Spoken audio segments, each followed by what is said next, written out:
Hello guys, welcome to my YouTube channel. स्वागत है आप सबका study with Usha ma'am channel पे। आज हम 10th क्लास का सामाजिक विज्ञान का जो सैम्पल पेपर होता है, ठीक है, उसको करेंगे। और ये आपके रिवीजन के लिए, आपकी प्रैक्टिस के लिए बहुत ही इम्पोर्टेंट है। और बीच बीच में आपको बताती भी चलूँगी कि आपको किस तरीके से क्वेश्चंस को अटैम्प्ट करना है। तो प्लीज़ वीडियो को लास्ट तक ज़रूर देखिएगा। देखो, ये तो आपको पता है कि पहले ये 3 घंटे का होता है, 80 मार्क्स का होता है, ठीक है। और इसमें आपके सामान्य आपको निर्देश दे रखे हैं। चलिए स्टार्ट करते हैं। देखो, जैसे इसमें पेपर दे रखा है ना, आपका जो क्वेश्चन पेपर आने वाला है 25-26 में सीबीएसई को इसी तरीके से आएगा, ठीक है। और देखो यहाँ पे लिखा भी हुआ है, ये सीबीएसई की वेबसाइट से ही ये इसको हमने लिया है, ठीक है। पहला क्वेश्चन दे रखा है कि आपको मिलान करना है। फ्रेडरिक सरयू, ठीक है। फ्रेडरिक सरयू कौन था? ये था आपका फ्रांसीसी कलाकार। फिर दूसरा है स्वतंत्रता की प्रतिमा। स्वतंत्रता की प्रतिमा कौन थी? तो ये आपका ज्ञानोदय की मसाल, ठीक है। सरयू का कल्पना दृश्य, निरंकुश संस्थानों के ध्वस्त अवशेष।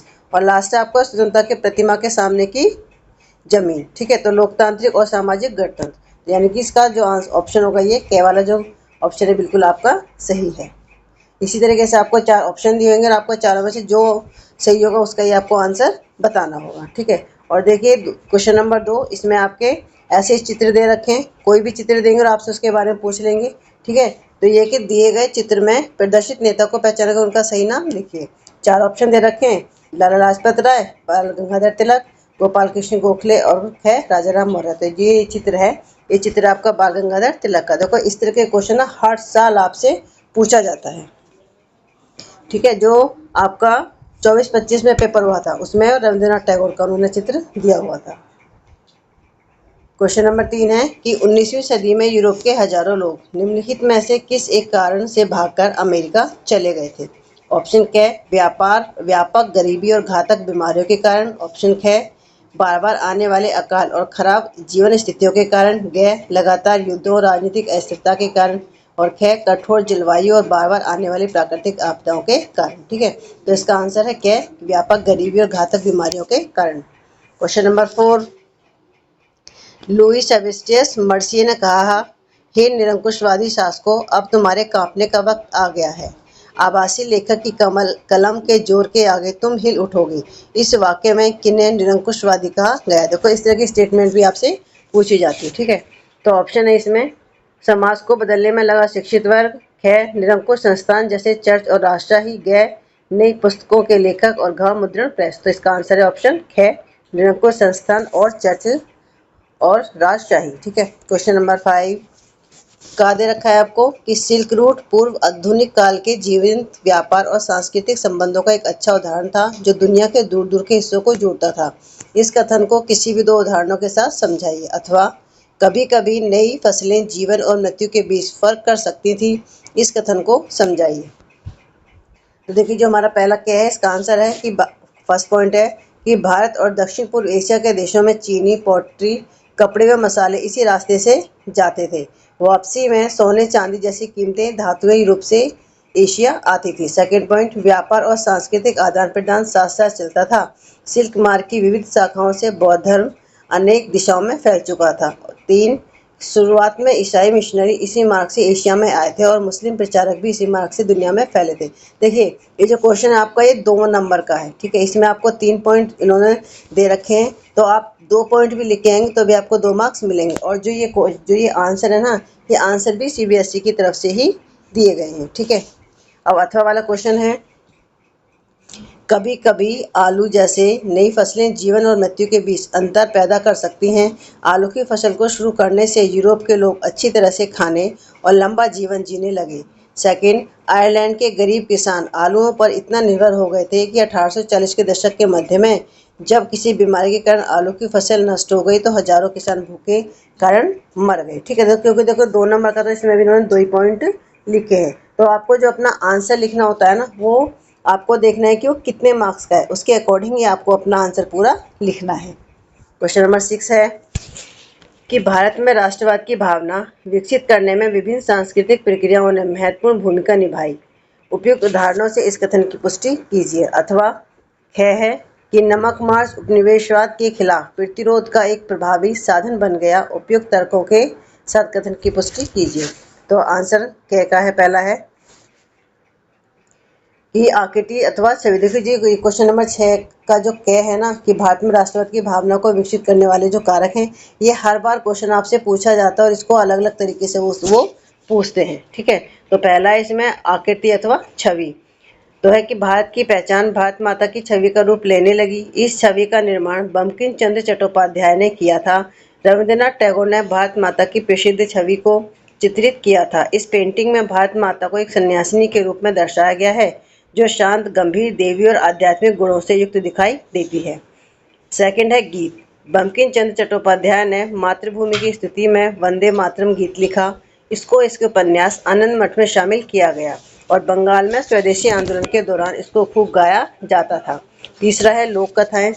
भारतीय लोक कथाओं को पुनर्जीवित किया गया। 19वीं सदी के आखिर में राष्ट्रवादियों ने भाटों एवं चरणों द्वारा गाई सुनाई वाली जाने लोक कथाओं को रिकॉर्ड करना शुरू कर दिया और उन्होंने गांव-गांव घूमकर लोकगीत और श्रुतियों को एकत्रित किया। इन कथाओं ने पारंपरिक संस्कृति की सच्ची तस्वीर प्रस्तुत की। इसने हमारे अतीत पर गर्व की भावना को जगाने में सहायता प्रदान की। रविंद्रनाथ टैगोर ने स्वयं लोकगाथा, बालगीत और मिथकों को इकट्ठा करना शुरू किया और लोक कथाओं को पुनर्जीवित करने के आंदोलन को शुरू किया। मद्रास में नटेशा शास्त्री ने तमिल लोक कथाओं के 4 बड़े-बड़े खंडों का संग्रह फोकलर्स ऑफ सदर्न इंडिया का प्रकाशन किया। 4 नंबर है झंडा। ध्वज। बंगाल में स्वदेशी आंदोलन के दौरान एक तिरंगे झंडे लाल, हरा और सफेद, उस टाइम में तिरंगे का यही रंग था, ठीक है, को डिजाइन किया गया। इसमें ब्रिटिश इंडिया के 8 प्रांतों को दर्शाने के लिए 8 कमल के फूल तथा सिंदूर और मुस्लिमों को दर्शाने के लिए अर्धचंद्र बनाया गया। तो इसमें 4 पॉइंट दे रखे हैं और ये आपका है 3 नंबर का है। ठीक है, तो आप इसमें ये जो 3 पॉइंट भी लिखेंगे तो भी आपको पूरे मार्क्स मिलेंगे। और हर बार ना इसमें आपसे ये पूछ सकता है कि आकृति, मतलब जो जिन्होंने हेडिंग बना रखी है, इस हेडिंग को ही वो क्वेश्चन में डाल के आपसे पूछ सकता है। अब है कि नमक मार्च उपनिवेशवाद के खिलाफ प्रतिरोध का एक प्रभावी साधन बन गया।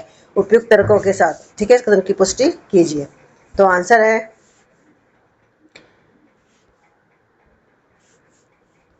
कि उपनिवेशवाद के विरुद्ध नमक प्रतिरोध निम्नलिखित कारणों से एक प्रभावी यंत्र बन गया। गांधी जी को नमक में परस्पर जोड़ने वाला एक शक्तिशाली प्रतीक दिखाई दिया, क्योंकि अमीर और गरीब सभी इसका एक समान प्रयोग करते हैं। सेकंड पॉइंट, गांधी जी द्वारा वर्साय को लिखे पत्र में गांधी जी ने 11 मांगें लिखी। उनमें से अधिकांश सामान्य हित की थी, परंतु सबसे उत्तेजक मांग औपनिवेशिक सरकार द्वारा नमक कर को हटाना था। थर्ड पॉइंट कि बातचीत में इरविन की अनिच्छा ने गांधी जी को नमक यात्रा शुरू करने पर विवश किया, जिसमें हजारों लोगों ने भाग लिया। इसने राष्ट्रवाद की भावना को विकसित किया। पॉइंट नंबर 4, देश के अलग अलग भागों में लोगों ने नमक कानून को तोड़ा और सरकारी नमक फैक्ट्रियों के सामने नमक बनाया। 5वां पॉइंट, लोगों ने एकजुट होकर गांधी के शब्दों का अनुसरण किया। उन्होंने कर एवं राजस्व देने से इनकार किया, शराब की दुकानों का घेराव किया, विदेशी कपड़ों का बहिष्कार किया और सरकारी नौकरियों से त्यागपत्र दिए और वन कानूनों का उल्लंघन किया। देखिए, अगर ये क्वेश्चन आपका 5 नंबर में भी आएगा ना, तो भी आप सेम ये पॉइंट लिख के आएंगे तो भी आपको पूरे 5 नंबर मिल जाएंगे। ठीक है, ये वाला क्वेश्चन भी और ये जो ऊपर वाला जो क्वेश्चन है ये भी आप इसको अच्छे से कर सकते हैं। ठीक है, क्वेश्चन नंबर 7 है कि ब्रिटेन में राष्ट्र राज्य का गठन किसी आकस्मिक उथल पुथल अथवा क्रांति का परिणाम नहीं था, अपितु यह एक लंबी प्रक्रिया का परिणाम था। उपयुक्त तर्क देकर इस कथन का विश्लेषण कीजिए। ठीक है, और खेमे के 1815 में तैयार की गई वियना संधि का उद्देश्य नेपोलियन युद्धों के दौरान यूरोप में आए अधिकांश परिवर्तनों को समाप्त करना था। इस संधि के महत्वपूर्ण प्रावधानों को उजागर कीजिए। तो ये क्वेश्चन आपका 5 नंबर का है, तो इसमें आपको 5 पॉइंट ही लिखने होंगे।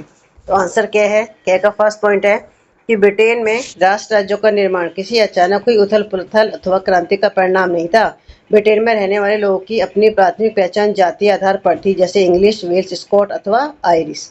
सेकेंड पॉइंट, इंग्लैंड और स्कॉटलैंड के बीच द एक्ट ऑफ यूनियन 1707 का परिणाम United kingdom of the great Britain बनना था, जिसका अर्थ है कि इंग्लैंड स्कॉटलैंड की अलग संस्कृति पर प्रभाव डाल सकता था और राजनीतिक संस्थाओं को व्यवस्थित ढंग से दबा सकता था।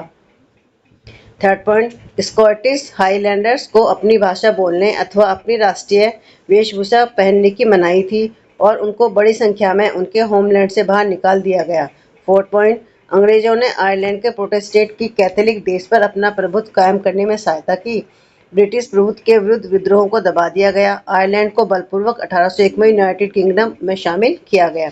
5 पॉइंट कि नए ब्रिटेन के प्रतीकों ब्रिटिश झंडा, राष्ट्रीय गान, अंग्रेजी भाषा को सक्रियता से बढ़ाया गया ताकि पुराने राष्ट्रीय संघ इसमें अधीन भागीदार के रूप में जीवित रह सके। ठीक है, अब इसका जो 6 वाला क्वेश्चन है कि जो नेपोलियन की जो वियना संधि थी उसके बारे में आपको बताना है। तो इसमें फर्स्ट पॉइंट है कि बोरबोन वंश, जिसे फ्रांसीसी क्रांति के दौरान हटाया गया था, वह पुनः सत्ता में आ गया और फ्रांस के नेपोलियन के शासन में अधिग्रहित क्षेत्र खो दिए। सेकंड पॉइंट, भविष्य में फ्रांस के विस्तार को रोकने के लिए फ्रांस की सीमाओं पर अनेक राज्यों को स्थापित कर दिया। उत्तर में नीदरलैंड स्थापित किया गया जिसमें बेल्जियम शामिल था और दक्षिण में जेनेवा को पिटमैन में शामिल कर दिया गया। थर्ड, पर्शिया को पश्चिमी फ्रंट पर नए महत्वपूर्ण क्षेत्र दिए गए जबकि ऑस्ट्रिया को उत्तरी इटली का नियंत्रण सौंपा गया। 4 पॉइंट, नेपोलियन द्वारा स्थापित 39 राज्यों के जर्मन महासंघ को नहीं छुआ गया। पूर्व में रूस को पोलैंड का एक भाग दिया गया जबकि प्रुशिया को सैक्सनी का एक हिस्सा दिया गया। 5 पॉइंट, मुख्य उद्देश्य नेपोलियन द्वारा उखाड़े गए राज्यों को पुनः स्थापित करके यूरोप में एक नई व्यवस्था, कंजर्वेटिव व्यवस्था को तैयार करना था। देखो इसी तरीके से आपके 4-4 नंबर के 3 पैराग्राफ आते हैं। ठीक है, इन पैराग्राफ के तो आप ये समझ लीजिए कि जो मार्क्स होते हैं ना वो बिल्कुल आपके फ्री के, आपको इनको पढ़ना है और फिर इनके आंसर देना है। देखो सबसे बेस्ट तो ये होता है कि आप पहले क्वेश्चन को पढ़ लीजिए कि क्वेश्चन में उन्होंने क्या पूछा है। ठीक है, जब आप क्वेश्चन पढ़ लेंगे तो फिर आंसर को आपको ढूंढने में बहुत आसानी रहती है। तो पहला क्वेश्चन इसमें है कि कृष्णा जी द्वारा अखबार निकालने का मुख्य कारण स्पष्ट कीजिए। तो जब आप पढ़ेंगे ना इसको तो इसमें आपको समझ में आएगी कि पूना के कृष्ण जी त्रियंबक रानाडे मराठा का एक अखबार निकालते थे जिसमें स्थानीय दिलचस्पी की तमाम उपयोगी खबरों को जगह मिल सके। इसमें सार्वजनिक उपयोगिता, वैज्ञानिक अन्वेषण के अलावा पाक विद्या, सांख्यिकी जिज्ञासाओं, देश के विभिन्न हिस्सों के बारे में आमतौर पर और दक्कन पर खास तौर से जानकारियाँ होंगी। ऐसे तमाम लोगों से मदद और संरक्षण का निवेदन है जो ज्ञान के प्रसार और जन कल्याण के इच्छुक हैं। ठीक है, तो यानी कि देखो इसमें का जो मेन कारण था वो ये था कि कृष्णा जी जनता को जानकारी देने, राजनीतिक विज्ञान और अन्य क्षेत्रों की महत्वपूर्ण सूचनाएं देने के लिए अखबार प्रकाशित करना चाहते थे। ठीक है, फिर है कि देशी अखबारों और राजनीतिक सभाओं का कार्य किस प्रकार विपक्ष की भूमिका जैसा है। तो देखो इसमें कि देशी अखबारों और राजनीतिक सभाओं में वही भूमिका होती है जो इंग्लैंड के हाउस ऑफ कॉमन्स में विपक्ष की होती है। ठीक है, यानी कि वह सरकारी नीतियों की आवश्यक समीक्षा कर लोगों के हित साधने में अक्षम हिस्सों को निकालें और सुधार करें तथा उनको तेजी से लागू करने का काम करें। इन सभाओं को चाहिए कि वे देश के खास मुद्दों पर नाना प्रकार की सूचनाएं एकत्र करें और बताएं कि क्या प्रभाव और सुधार वांछित है। इन कार्यों का काफ़ी असर होगा। ठीक है, तो देखिए जो पैराग्राफ होते हैं ना, आप इसमें से आप ढूंढ के आंसर अपनी समझ से भी आप आंसर लिख सकते हैं। तो इसमें आंसर नंबर 2 है कि सरकारी नीतियों के आलोचना और विश्लेषण के लिए स्थानीय समाचार पत्रों और राजनीतिक संगठनों का इस्तेमाल किया जाता था। नतीजन ये दोनों ही सरकार के पक्ष के रूप में काम करते हैं। 8.3 क्वेश्चन है कि 19वीं शताब्दी में अखबारों की लोकप्रियता के कारणों का विश्लेषण कीजिए। देखिए इसमें लोकप्रियता के कि 19वीं शताब्दी में समाचार पत्रों के लोकप्रियता कारण इस प्रकार है। पहला है कि देश में राजनीतिक घटनाक्रम में समाज के एक बड़े हिस्से की दिलचस्पी बढ़ने लगी और यह जानकारी समाचार पत्रों में कुशलतापूर्वक प्रस्तुत की जाने लगी। ठीक है, सेकंड पॉइंट है कि समाचार पत्रों ने सामाजिक, सांस्कृतिक और वैज्ञानिक प्रगति के स्रोत के रूप में काम करना शुरू कर दिया।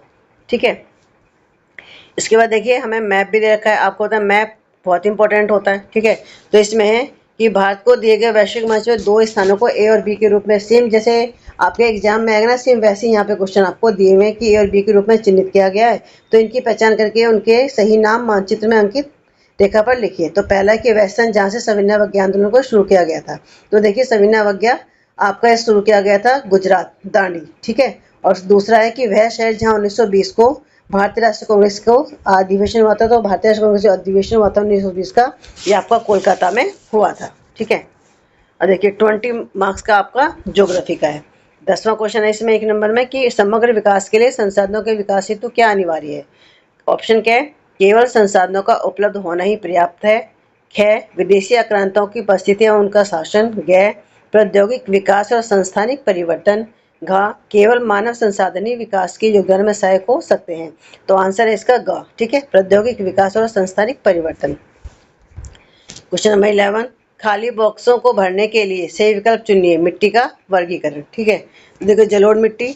ठीक है, जलोढ़ मिट्टी दे रखा है इसमें कि गन्ना, धान, गेहूं तथा अन्य एवं दाल की फसलों के लिए आदर्श होती है। ठीक है, फिर देखो यानी कि कपास पैदा करने के लिए आदर्श मिट्टी आपको बतानी है, काजू जैसी फसलों के लिए आपको आदर्श मिट्टी बतानी है। तो विकल्प काली मिट्टी, लाल और पीली मिट्टी, ख लेटराइट मिट्टी, काली मिट्टी, ग लाल और पीली मिट्टी तथा काली मिट्टी, और ग काली मिट्टी लेटराइट मिट्टी। तो देखिए कपास को पैदा करने के लिए जो अच्छी मिट्टी होती है वो आती है आपकी काली मिट्टी, कैसे कपास और कैसे काली मिट्टी। ठीक है, और काजू जैसी फसलों के लिए जो लेटराइट मिट्टी है वो अच्छी होती है। तो आपका जो ऑप्शन है वो आपका सही होगा। क्वेश्चन नंबर 12, सरकारी आंकड़ों के अनुसार पिछले 5 वर्षों में भारत में कुल 628 बाघों की प्राकृतिक शिकार एवं अन्य कारणों से मौत हुई। इसके साथ ही इस काल में 349 लोगों की बाघ के हमलों में से मौत हुई है, जिसमें केवल महाराष्ट्र में ही 200 मौत रिकॉर्ड की गई हैं। तो निम्नलिखित में से कौन सा विकल्प बाघों के शिकार करने का सबसे महत्वपूर्ण अप्रत्यक्ष परिणाम है? का शिकार प्रजातियों में कमी के कारण बाघों की भोजन की आपूर्ति का कम होना, खा संरक्षित क्षेत्रों में मनुष्यों एवं वन्य जीवों का संघर्ष बढ़ना, गए बाघों की जनसंख्या में वृद्धि, और घाट राष्ट्रीय पार्कों में पर्यटन राजस्व का घटना। तो आंसर आपका का कि शिकार प्रजातियों में कमी के कारण बाघों की भोजन की आपूर्ति का कम होना। क्वेश्चन नंबर 13, वनों के वर्गीकरण के आधार पर निम्नलिखित में कौन सा कथन जम्मू कश्मीर, आंध्र प्रदेश और केरल जैसे राज्यों पर लागू होता है? का इन राज्यों में अधिकतर वन संरक्षण के लिए आरक्षित अथवा संरक्षित वनों के रूप में प्रबंधित किया जाता है।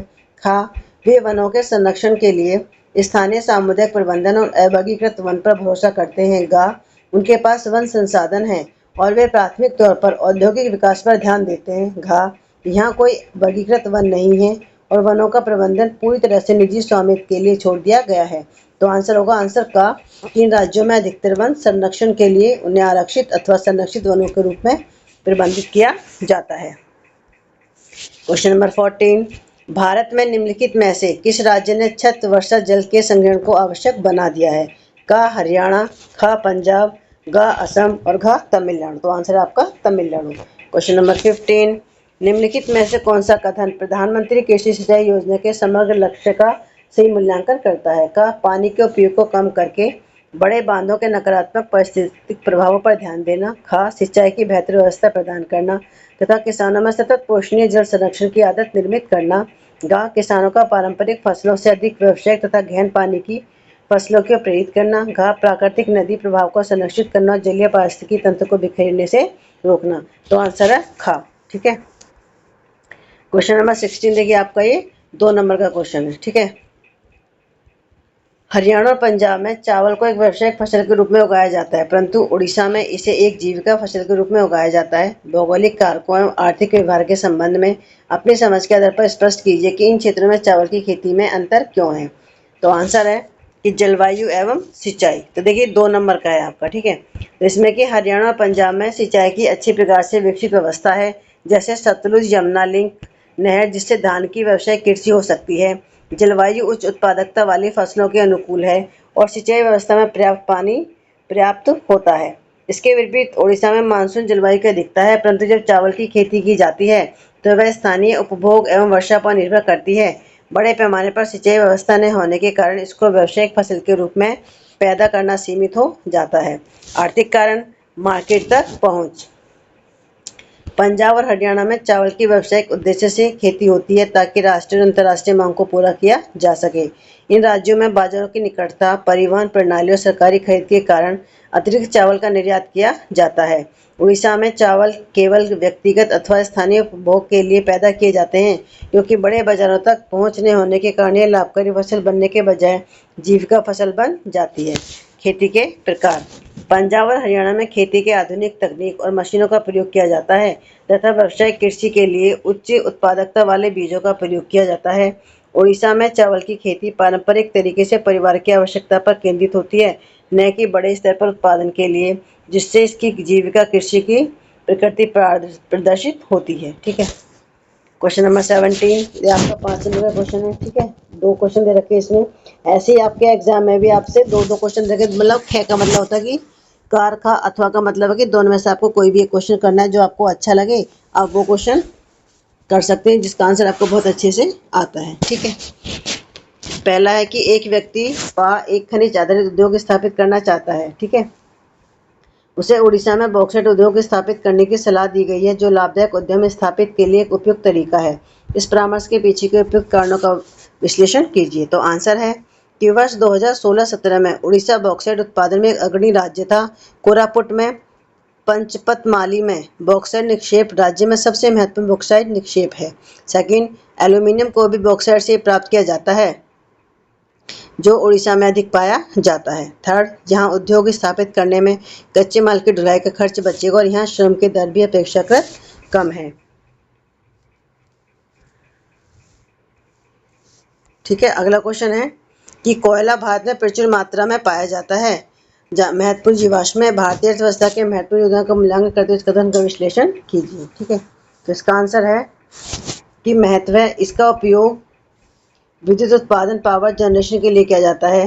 सेकेंड है, यह उद्योगों को तथा घरेलू आवश्यकताओं के लिए ऊर्जा की आपूर्ति करता है। थर्ड, भारत अपने वाणिज्यिक ऊर्जा आवश्यकताओं को पूरा करने के लिए कोयले पर अत्यधिक निर्भर है, जैसे कि धातु कर्म में। ठीक है, और इसमें देखो और भी हम पॉइंट लिख सकते हैं कि कोयला रेलवे इंजन और ईंट भट्टों में भी ईंधन के रूप में प्रयोग होता है, और कोयला रासायनिक उद्योगों में कच्चे माल के रूप में प्रयुक्त होता है। ठीक है, फिर है कोयले की किस्में, यानी कि वैरायटी ऑफ कोल टाइप्स। कोयला संपीड़न की मात्रा, दबाव, गहराई और समय के आधार पर विभिन्न प्रकारों में पाया जाता है। पहला है पिट। ठीक है, दलदलों में सड़ते गलते पौधों से बनता है। इसमें कार्बन की मात्रा कम, नमी अधिक होती है और इसकी ऊष्मा क्षमता भी कम होती है। सेकंड, लिंगराइट। यह निम्न श्रेणी का भूरा कोयला है जो नरम होता है और इसमें अधिक नमी होती है। इसके मुख्य भंडार तमिलनाडु के नवेली में है और इसका मुख्यतः उपयोग बिजली उत्पादन में होता है। तीसरा है बिटुमिन्स कोयला। यह गहराई में दबे कोयले का रूप है जो उच्च तापमान के संपर्क में आता है। यह व्यापारिक उपयोग में सबसे अधिक लोकप्रिय कोयला है। धातु कर्मीय कोयला उच्च श्रेणी का बिटुमिन्स कोयला होता है, जिसका उपयोग ब्लास्ट फर्नेस में लोहा गलाने में किया जाता है। चौथा है एंथ्रासाइट। यह सबसे उच्च गुणवत्ता वाला कठोर कोयला है। तो फिर आपको ये नीचे पैराग्राफ दिया गया है। ठीक है, कि निम्नलिखित पाठ को पढ़ें और नीचे दिए गए प्रश्नों के उत्तर दें। तेजी से आर्थिक विकास, जनसंख्या वृद्धि और अपर्याप्त पर्यावरण प्रबंधन के कारण वैश्विक प्रदूषण बढ़ रहा है। इससे लोगों और पारिस्थितिक तंत्र को गंभीर स्वास्थ्य जोखिम होते हैं। खासकर कम और मध्यम आय वाले देशों में इन चुनौतियों में योगदान करते हुए वैश्विक अर्थव्यवस्था गहराई से जुड़ी हुई आपूर्ति श्रृंखलाओं पर निर्भर है, जो हर साल 100 अरब टन से अधिक कच्चे माल के सिस्टम में प्रवेश से चलती हैं। अत्यधिक पदार्थ उपभोग प्राकृतिक संसाधनों को समाप्त करता है और उत्पाद के जीवन चक्र के हर चरण में नकारात्मक पर्यावरणीय प्रभाव पैदा करता है। वैश्विक कचरा 2050 तक 3.4 अरब टन तक बढ़ने की उम्मीद है। सभी प्रकार का प्रदूषण विकास के परिणाम में बाधा डालता है। वायु प्रदूषण, जल प्रदूषण और हानिकारक रसायन एवं कचरे जैसा पारा, शीशा और स्थायी जैविक प्रदूषक से संपर्क से विकलांग और घातक बीमारियां होती हैं। हानिकारक जीवन पारिस्थितिक बनती और पारिस्थितिक तंत्र नष्ट होते हैं। प्रदूषण सतत आर्थिक विकास को कमजोर करता है, शहरी और ग्रामीण क्षेत्रों में गरीबी और असमानता को बढ़ाता है और जलवायु परिवर्तन में महत्वपूर्ण योगदान देता है। गरीब लोग जो प्रदूषण के नकारात्मक प्रभावों से खुद की रक्षा नहीं कर सकते, सबसे अधिक पीड़ित होते हैं। प्रदूषण बीमारी और समय पूर्व मृत्यु का सबसे बड़ा पर्यावरणीय कारण है।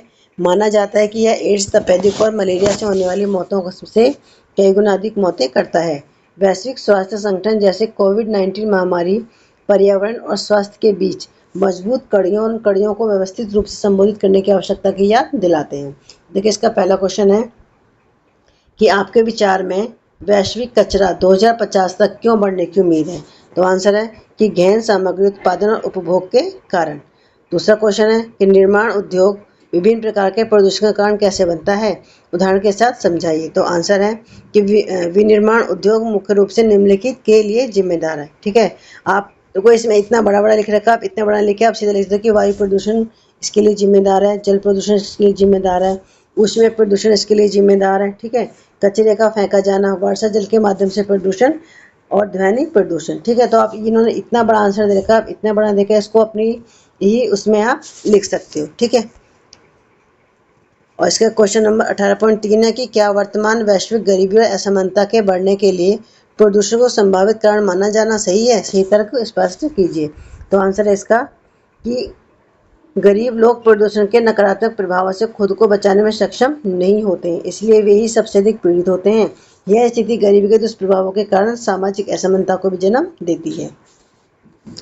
तो इसमें आपको ये मैप वाला क्वेश्चन है कि भारत के उसी मानचित्र पर निम्नलिखित को उपयुक्त संकेत के माध्यम से चिन्हित करके सही नाम लिखिए कि सतलुज ब्यास नदी बेसिन में निर्मित बांध जिसका जल विद्युत उत्पादन और सिंचाई दोनों के लिए प्रयोग किया जाता है, अथवा महानदी बेसिन में निर्मित बांध जो जल संरक्षण बाढ़ नियंत्रण को समन्वित करता है। ठीक है, इसके बाद देखो ये फिर है कि निम्नलिखित में से किन्हीं दो को चिन्हित कीजिए। पश्चिम बंगाल की एक प्रमुख बंदरगाह, तमिलनाडु का एक अंतर्राष्ट्रीय हवाई अड्डा, पंजाब का एक अंतर्राष्ट्रीय हवाई अड्डा। तो देखो इसमें देखा आपका भाखड़ा नागल बांध। ठीक है, फिर ये आपका अमृतसर राजा झांसी श्री गुरु रामदास जी। ठीक है, फिर ये आपका 1920 में जो वहाँ पे कोलकाता का वो अधिवेशन हुआ था कलकत्ता का। ठीक है, कांग्रेस का कलकत्ता में, ये बी और ये आपका दांडी है। फिर यहाँ पे आपका हीराकुंड बांध है और सी ये चेन्नई मीनक्कम। ठीक है, तो ये आपका मैप वाला क्वेश्चन आपका देखो इसी तरह से आपको बोर्ड में भी मैप दिया होगा और वहाँ पे ए बी लिखा होगा, फिर बाकी चीज़ें आपसे इस तरीके से पूछी होंगी। ठीक है,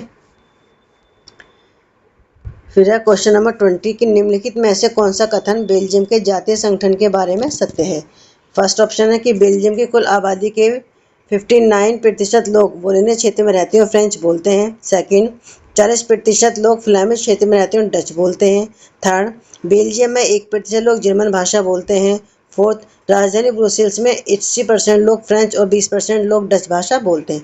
देखिए इसमें आपका जो क्वेश्चन जो आपका थर्ड है, तीसरा और चौथा, यानी कि बेल्जियम में 1% लोग जर्मन भाषा बोलते हैं, ये ठीक है। और चौथा कि राजधानी ब्रुसेल्स में 80% लोग फ्रेंच और 20% लोग डच भाषा बोलते हैं। तो ये थर्ड और फोर्थ आपका ये दो ऑप्शन ठीक है। फिर देखो नीचे दिया गया कार्टून जर्मनी की उस सरकार को दर्शाता है जो 2005 के चुनावों के बाद बनी थी। इसमें देश के दो प्रमुख दल यानी क्रिश्चियन डेमोक्रेटिक यूनियन और सोशल डेमोक्रेटिक पार्टी शामिल थे। ये दोनों पार्टियां ऐतिहासिक रूप से एक दूसरे से प्रतिद्वंदी रहीं। निम्नलिखित विकल्पों में से कौन सा इस कार्टून की सबसे उपयुक्त व्याख्या करता है। का गठबंधन सरकार, खा दो पार्टी प्रणाली, गा लोकतांत्रिक सरकार और घ द्विदलीय प्रणाली। तो आंसर है का गठबंधन सरकार। अगला क्वेश्चन नंबर 22, निम्नलिखित केस पर विचार कीजिए। मान लीजिए कि भारत सरकार मुद्रा छापना चाहती है। एक राज्य की सरकार केंद्र सरकार की इस नीति के विरुद्ध है। क्या राज्य सरकार केंद्र सरकार की नीति के क्रियान्वयन को रोक सकती है। ऑप्शन है हाँ, क्योंकि मुद्रा राज्य सूची का विषय है। खा नहीं, क्योंकि मुद्रा संघीय सूची का विषय है। गा हाँ, क्योंकि इस परिवर्तन को लागू करने के लिए दोनों सरकारी की सहमति आवश्यक है। घा नहीं, क्योंकि किसी भी परिवर्तन के लिए स्थानीय सरकार की सहमति भी अनिवार्य है। तो आंसर है इसका खा नहीं, क्योंकि जो मुद्रा है ये संघीय सूची का विषय है। ठीक है, क्वेश्चन नंबर 23, नीचे दिए गए दो कथन अभिकथन और कारण के रूप में दिए गए हैं। कथनों का ध्यानपूर्वक अध्ययन कीजिए और सही विकल्प को उत्तर के रूप में चुनिए। अभिकथन है कि जाति पर विशेष ध्यान देने से लोकतंत्र में नकारात्मक परिणाम उत्पन्न हो सकते हैं। कारण है कि यह अन्य महत्वपूर्ण विषयों से ध्यान को हटा सकती है। तो इसका ऑप्शन ए ठीक है, क्योंकि जो आपकी स्टेटमेंट है वो भी सही है और जो कारण है जो रीजन दिया है वो भी इसकी सही व्याख्या करता है। ठीक है, क्वेश्चन नंबर 24, इस संघवाद की किन्हीं दो प्रमुख विशेषताओं को जाकर कीजिए। देखिए दो पूछी है तो आपको दो ही देनी है, लेकिन इन्होंने आपको इतनी सारी दे रखी है। ठीक है, लेकिन आपको जो आंसर देना है वो आपको 2 नंबर के हिसाब से देना। और ये क्वेश्चन ज़्यादातर आपसे जो पिछले जो एग्जाम हुए हैं सीबीएसई को उसमें 5 नंबर में पूछा है। ठीक है, तो यह आंसर है कि संघवाद की विशेषताएं। पहला है कि सरकार के 2 या अधिक स्तर होते हैं। सेकंड, सरकार के विभिन्न स्तर एक ही नागरिकों पर शासन करते हैं, लेकिन कानून, कराधान और प्रशासन के विशिष्ट मामलों में प्रत्येक स्तर का अपना अधिकार क्षेत्र होता है। थर्ड पॉइंट, सरकार के संबंधित स्तरों के अधिकार क्षेत्र संविधान में निर्दिष्ट हैं, इसलिए सरकार के प्रत्येक स्तर के अस्तित्व और अधिकार की संवैधानिक गारंटी है। फोर्थ पॉइंट, संविधान के मूल प्रावधानों को सरकार के एक स्तर द्वारा एक तरफा रूप से नहीं बदला जा सकता। ऐसे परिवर्तनों के लिए सरकार के दोनों स्तरों की सहमति की आवश्यकता होती है। फिफ्थ पॉइंट, न्यायालयों के पास संविधान और सरकार के विभिन्न स्तरों की शक्तियों की व्याख्या करने की शक्ति है। यदि सरकार के विभिन्न स्तरों के बीच अपनी अपनी शक्तियों के प्रयोग में विवाद उत्पन्न होते हैं तो सर्वोच्च न्यायालय एक माध्यम के रूप में कार्य करता है। पॉइंट नंबर 6, सरकार के प्रत्येक स्तर के लिए राजस्व के स्रोत स्पष्ट रूप से निर्दिष्ट ताकि इसकी वित्तीय स्वायत्तता सुनिश्चित हो सके।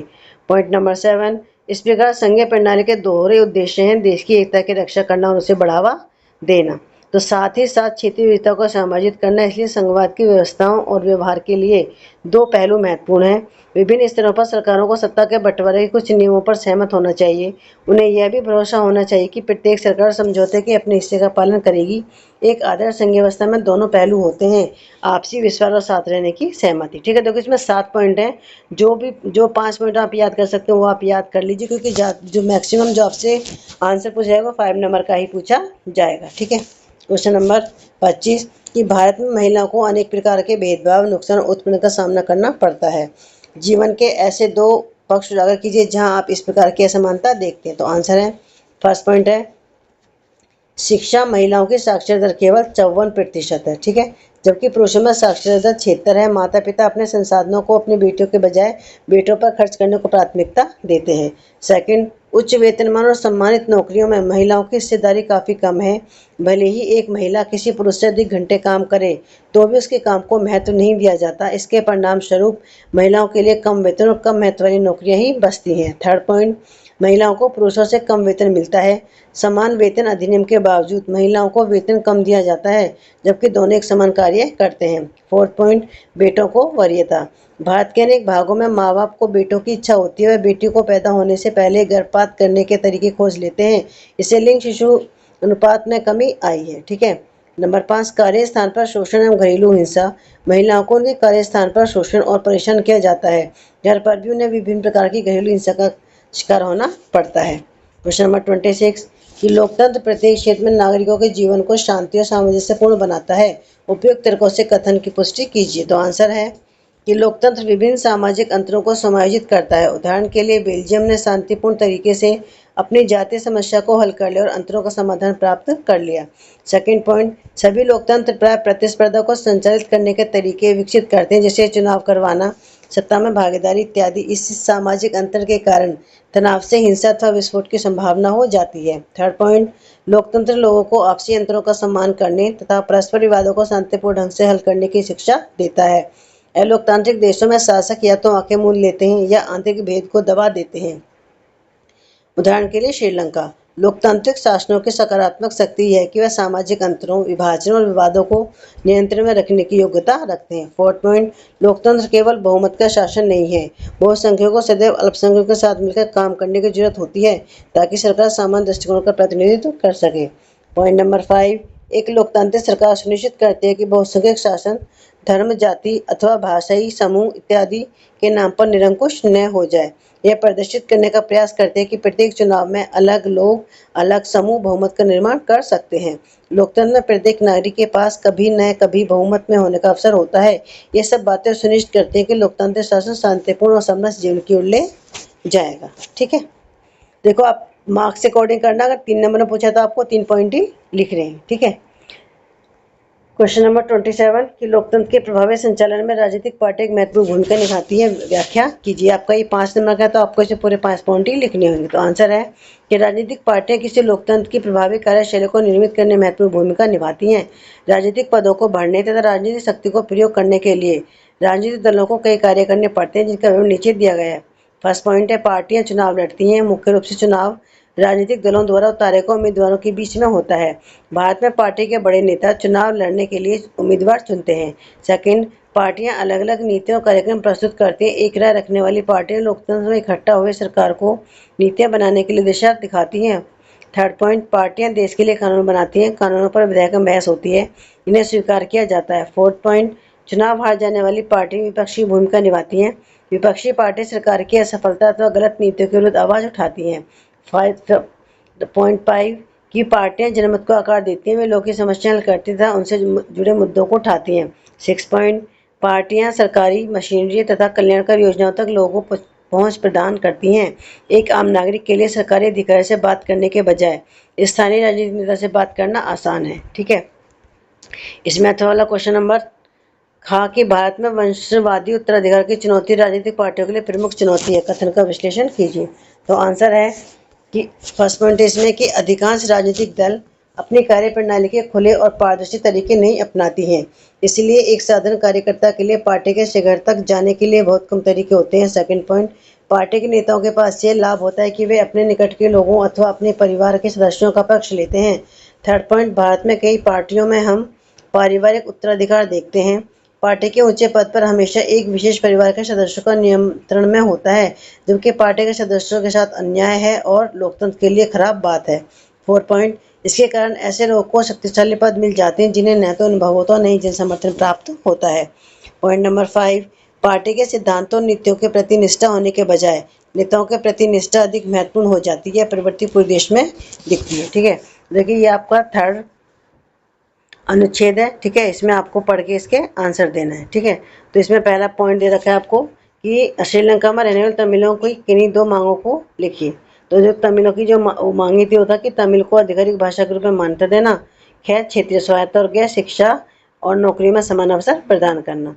दूसरा क्वेश्चन है कि श्रीलंका में बहुसंख्यक सरकार के परिणाम का उल्लेख कीजिए। तो इसमें आंसर है कि श्रीलंका में बहुसंख्यकवादी सरकार ने तमिल और सिंगली समुदाय के बीच अविश्वास पैदा कर दिया, जिसके परिणामस्वरूप गरीबी छिड़ गया। इस संघर्ष के दोनों समुदायों के हजारों लोग मारे गए और कई परिवारों को देश छोड़कर शरणार्थी बनना पड़ा। तीसरा क्वेश्चन है कि सत्ता में साझेदारी के बेल्जियम मॉडल के लिए किन दो प्रावधानों की व्याख्या कीजिए। तो आंसर है कि देखो, आप इसके मार्क्स जितने नंबर का है ना वही लिखना है, वो जितना आपसे पूछा उतना ही लिखना है, ठीक है। इसमें आपको सिर्फ कोई 2 पॉइंट लिखने होंगे, लेकिन इसमें आपको 4 पॉइंट दे रखे हैं, तो आप कोई भी 2 पॉइंट याद करिए और उनको इसमें आप आसानी से इसमें लिख सकते हैं, ठीक है। इसके बाद है क्वेश्चन नंबर 29 कि अल्प रोजगार तब पैदा होता है जब का अपेक्षित से अधिक लोग एक कार्य में लग जाते हैं, का अपेक्षित से कम लोग एक कार्य में लगाए जाते हैं, गा श्रमिकों को उनके कार्य से अधिक वेतन दिया जाता है, घा नौकरियां केवल उच्च शिक्षित लोगों को दी जाए। तो आंसर है कि अपेक्षित से अधिक लोग एक कार्य में लगाए जाते हैं, तो तब क्या होता है, तब अल्प बेरोजगार पैदा होता है। क्वेश्चन नंबर 30 देशों के बीच लोगों की खुशहाली की तुलना करने के लिए प्रति व्यक्ति आय का प्रयोग करने की सीमाओं के बारे में क्या निष्कर्ष निकाला जा सकता है। उत्तर के रूप में सही विकल्प चुनिए। का यह दर्शाता है कि देश में लोगों के बीच आय कितनी समानता अथवा असमानता से वितरित है। खा किसी देश के विकास को समझने के लिए प्रति व्यक्ति आय ही केवल एक तरीका है। गा यह आर्थिक खुशहाली का बुनियादी अनुमान तो देता है परंतु आय की असमानता को छुपा देता है। घा यह केवल देश के औद्योगिक विकास को दर्शाता है तथा अन्य कारकों पर विचार नहीं करता। तो आंसर है घा यह आर्थिक खुशहाली का बुनियादी अनुमान तो देता है परंतु आय की असमानता को छुपा देता है। क्वेश्चन नंबर 31 निम्नलिखित में से कौन सा उदाहरण दर्शाता है कि तृतीय क्षेत्रक प्राथमिक और द्वितीय दोनों क्षेत्रों को सहारा देता है। ऑप्शन है कि किसान सब्जियां उगाते हैं और सीधे उपभोक्ता को बेच देते हैं, जिसमें परिवहन अथवा भंडारण का कोई खर्च नहीं होता। गा एक फैक्ट्री जूते बनाती है तथा इसके लिए चमड़े जैसे कच्चे माल का उपयोग करती है तथा जूते के वितरण के लिए परिवहन और परचून की दुकानों पर निर्भर करती है। गा एक बेकरी ब्रेड बनाकर वितरण सुविधाओं के माध्यम से उन्हें बिक्री के लिए स्थानीय दुकानदारों तक भेजती है, इसमें कच्चे माल की सीधी कोई भागीदारी नहीं होती। खा एक कंपनी लकड़ी का फर्नीचर बनाती है परंतु उत्पाद को बेचने के लिए उसे किसी परिवहन अथवा परचून सेवा की जरूरत नहीं होती। तो आंसर है खा। क्वेश्चन नंबर 32 कि भारत में करेंसी नोट कौन जारी करता है। खा वित्त मंत्रालय, खा रिजर्व बैंक ऑफ इंडिया, गा स्टेट बैंक ऑफ इंडिया और खा सेंट्रल बैंक ऑफ इंडिया। तो आंसर है reserve bank of India. Question number 33 पा नामक एक व्यक्ति यह समझने का प्रयास करता है कि वस्तु विनिमय प्रणाली में जरूरत से दोहरे संयोग की आवश्यकता किस प्रकार व्यापार और विनिमय को सीमित करती है। आपके विचार में व्यक्ति निम्नलिखित में से किस तरह का प्रयोग करेगा। का इससे व्यापार अधिक जटिल हो जाता है क्योंकि प्रत्येक व्यक्ति को वही चाहिए जो दूसरा व्यक्ति चाहता है, जिससे संभावित व्यापार साझेदारों की संख्या सीमित हो जाती है। खा बार्टर प्रणाली व्यापार के संचालन में कुशलता लाती है क्योंकि दोनों पार्टियों को पता होता है कि आदान प्रदान में इसकी क्या जरूरत है। गा यह विनिमय की संख्या में वृद्धि करती है क्योंकि प्रत्येक वृद्धि विशुद्ध रूप से अपनी जरूरत के लिए व्यापार करती है। खा यह प्रणाली सुनिश्चित करके वस्तुओं के लिए मूल्य का सृजन करते हैं कि दोनों पक्षों को दूसरे की वस्तु की प्रत्यक्ष आवश्यकता है। तो आंसर है इसका का। वैश्वीकरण के संदर्भ में नीचे दी गई घटनाओं का उनके परिणामों से सही मिलान कीजिए। कि विदेशी निवेशों में वृद्धि, ठीक है। तो इसका आंसर है फर्स्ट कि वैश्विक बाजार का विस्तार प्रौद्योगिकी तक पहुंच। फिर है सांस्कृतिक आदान प्रदान और जागरूकता, तो इसका है कि सांस्कृतिक आचरण विचार और मूल्यों का विस्तार। थर्ड प्रौद्योगिकी का आदान प्रदान एवं जागरूकता, तो यह कि पारंपरिक रोजगारों का नष्ट होना। फिर है 4 बहुराष्ट्रीय निगमों की वृद्धि, तो यानी कि वैश्विक बाजार में बड़ी कंपनियां प्रमुख भागीदार होती है। तो ऑप्शन जो है वो इसका आपका ठीक है। क्वेश्चन नंबर 35 समाज और व्यक्तियों के समग्र कल्याण में योगदान देने में जन सेवाओं की उपयोगिता का मूल्यांकन कीजिए। तो आंसर है स्वास्थ्य की देखभाल और जल स्वास्थ्य। देखो इसमें इतना 4-4 5-5 लाइन दे रखी है, आपको इतना लंबा ना लिख के इसको 2 लाइनों में अपने ही शब्दों में आप इसको सीमित कर सकते हैं, ठीक है। स्वास्थ्य की देखभाल और जल स्वास्थ्य, सेकेंड है शिक्षा और कौशल विकास, थर्ड सफाई और शुद्ध जल और फोर्थ है ढांचागत विकास, ठीक है। क्वेश्चन नंबर 36 कि औपचारिक क्षेत्र में ऋणों तक पहुंच को विस्तार देना महत्वपूर्ण है, तथापि यह भी उतना ही महत्वपूर्ण है कि राष्ट्रीय विकास के लिए ऋण सभी लोगों के लिए सुलभ हो सके। कथन की पुष्टि कीजिए। तो आंसर है कि अनौपचारिक स्रोतों से ऋण लेने की ऊंची कीमत का अर्थ है कि ऋण लेने वाले की कमाई का बड़ा हिस्सा ऋण चुकाने में खर्च हो जाता है, अतः ऋण लेने वाले के पास अपने लिए कम आय बचती है। ठीक है, जैसा हमने सोनपुर में शामिल के बारे में देखा। फिर है कि कुछ विशेष मामलों में ऋण लेने की उच्च ब्याज दर से ऋण लेने वालों को अपनी आय से अधिक राशि ऋण चुकाने पर खर्च करनी पड़ती है, इससे ऋण की समस्या पैदा होती है। थर्ड है कि इसके साथ ही जो लोग अपना उद्यम शुरू करना चाहते हैं वे ऋण की ऊंची कीमत के कारण अपना उद्यम शुरू नहीं कर सकते। ठीक है, इन कारणों से बैंकों और सहकारी समितियों को अधिक ऋण देना, इससे आय में वृद्धि होगी और अनेक लोग अपनी विभिन्न जरूरतों के लिए सस्ती दर पर ऋण ले सकेंगे। वे खेती बाजार अथवा लघु उद्योग स्थापित कर सकते हैं, वे नए उद्योग तथा वस्तुओं का व्यापार कर सकते हैं। सस्ता और किफायती ऋण देश के विकास के लिए महत्वपूर्ण है। अब क्वेश्चन है 37 कि वैश्वीकरण के विकास में योगदान देने वाले किन्हीं 3 महत्वपूर्ण कारकों को उजागर कीजिए। तो आंसर है कि देखो इसमें 3 पूछे, लेकिन जब 5 से रखें, यानी कि अगर 5 नंबर में आएगा तो अभी आप ये आंसर लिख के आएंगे, और 3 नंबर में तो आपको 3 पॉइंट ही लिखने हैं। पहला है कि सूचना और संचार प्रौद्योगिकी का विकास, सेकंड प्रौद्योगिकी का आदान प्रदान, थर्ड देशों के बीच लोगों का आवागमन, फोर्थ विदेशी व्यापार विदेश नीति में उदारीकरण, और 5वां है अन्य कोई भी प्रासंगिक कारण। ठीक है, क्वेश्चन नंबर 38 कि कोई शोधकर्ता 2 व्यक्तियों एम मैं और न से उनके कार्य के अंतर के बारे में जानने के लिए बात करता है। बातचीत के आधार पर शोधकर्ता निष्कर्ष निकालता है कि मैं एक संगठित क्षेत्र में कार्य कर रहा है, जबकि व्यक्ति न एक असंगठित रूप से कार्य करने वाले कार्यक्षेत्र का कर्मचारी है। दोनों क्षेत्रों के बीच उन प्रमुख अंतरों को उजागर कीजिए जिनके आधार पर शोधकर्ता को निष्कर्ष निकालने में सहायता प्राप्त, यानी कि आपको संगठित और असंगठित क्षेत्र में क्या अंतर होता है, मेन क्वेश्चन ये है। ठीक है, अगर आपसे सीधे सीधे पूछे कि संगठित और असंगठित क्षेत्र में अंतर बताइए, तब भी आपको ये आंसर लिखना होगा। तो आंसर है कि मैं की कार्य स्थितियों में निम्नलिखित विशेषताएं। पहला कि नियमित रोजगार, श्रमिकों को रोजगार के निश्चित शर्तों के साथ सुनिश्चित नियमित काम मिलता है। फिर है सरकारी विनियमन, उद्यम सरकार के साथ पंजीकृत होते हैं, कानूनी नियमों और विनियमों जैसे कारखाना अधिनियम न्यूनतम मजदूरी का पालन करते हैं। फिर आपको रोजगार की सुरक्षा, कि श्रमिकों को निश्चित कार्य घंटों और लाभों के साथ नौकरी की सुरक्षा मिलती है।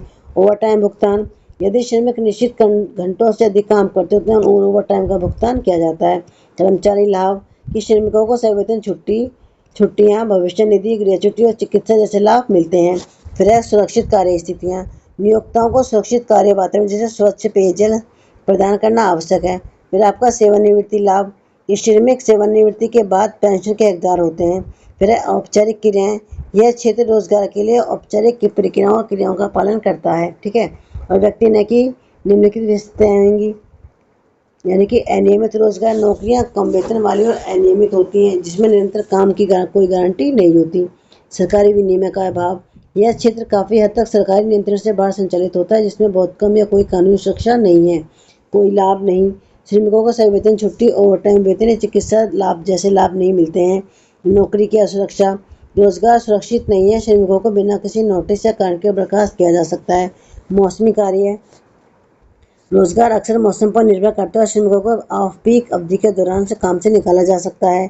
फिर है अनौपचारिक नौकरियां, कोई श्रमिक स्वनियोजित है जो स्ट्रीट वेंडिंग या मरम्मत कार्य जैसे छोटे मोटे कार्य करते हैं। फिर है नियोक्ता पर निर्भरता, यानी रोजगार की स्थितियां नियोक्ता की सनक और जरूरतों से प्रभावित होती हैं और कोई कानूनी सुरक्षा नहीं। काम करने की स्थितियां लाभों से वंचित, नियमों का विनियमों का बहुत कम परिवर्तन होता है। ठीक है, अब है कि आपको निजीकरण के आपको नकारात्मक और सकारात्मक दोनों ही पहलू बताने। तो देखिए, पहला है कि निजीकरण के सकारात्मक प्रभाव, कि कौशल और उत्पादन में वृद्धि होती है। दूसरा, सेवाओं की उन्नत गुणवत्ता। थर्ड, सरकार पर बोझ घटना। और चौथा, कोई अन्य प्रासंगिक बिंदु। ठीक है, इसके नकारात्मक प्रभाव क्या है? पहला है कि लोक कल्याण का बहिष्कार, लाभ ही एकमात्र उद्देश्य है। दूसरा, रोजगार की सुरक्षा की कमी। तीसरा, अमीर और गरीब के बीच बड़ा अंतर, यानी बुनियादी सुविधाओं की अनुपलब्धता के कारण। चौथा है, सरकार की जवाबदेही कम हो जाती है। और पांचवा, कोई भी आप जो आपको सिलेक्ट करना आप लिख सकते हैं। ठीक है,